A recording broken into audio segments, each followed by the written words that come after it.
This class in electrocardiography, some of it is review and some of it is new. There are not that many ECG questions on the certification exam. You might have, one or two out of over a little 100 questions, but there are some important competencies that the BS level exercise physiologist needs to know. So this is a review from Exphys 1 from physiology, knowing the basic pathway of the conduction through the heart. And so where the impulse originates and where it spreads and how the atria and the ventricles contract. So every cell in the heart has the ability to contract, but we've got the sinoatrial node or the SA node that is in the right atrium, and that is the place that initiates the depolarization of the wave. Then the impulse spreads to the atrioventricular or AV node, and so then the depolarization starts to go to the ventricles, and so there's a little bit of a delay between the SA node and the AV node to allow the ventricles to fill. Then the impulses travel on to the bundle branches, the right and left, and then the Purkinje fibers throughout the rest of the ventricles. The next slide shows that a little bit more better graphically. Hey, so the conduction system of the heart, so you can see where the SA node is at the very top of the right atrium. The AV node, again, makes sense. It's right at the atrials and ventricles where they meet. And then it travels down the septum and then to the right and left bundle branches and the Purkinje fibers. So again, know the basic conduction system through the heart, which way the impulse is traveling. So the impulse is traveling down the heart.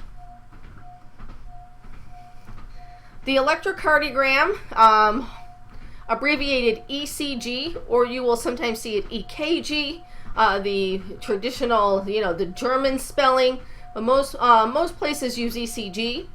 The interesting thing about ECG is it's an old technology. You look and see it was invented by Eindhoven in the Netherlands in 1903. So be sure to look at that bio on Blackboard and look at all the other links for ECG on Blackboard as well. So this is another situation where someone received the Nobel Prize. So this I think makes the fourth person we've talked about already this semester. So just like everything else technology-wise, what ECG does hasn't changed. The package of it has changed. So it's gotten smaller and smaller. And so it's always done the same thing. It records the electrical activity of the heart. The P wave, again, is the small wave that represents the depolarization of the atrium. The QRS complex is a very big wave that indicates ventricular depolarization, and it also covers up the atrial repolarization. The T wave is the ventricular repolarization.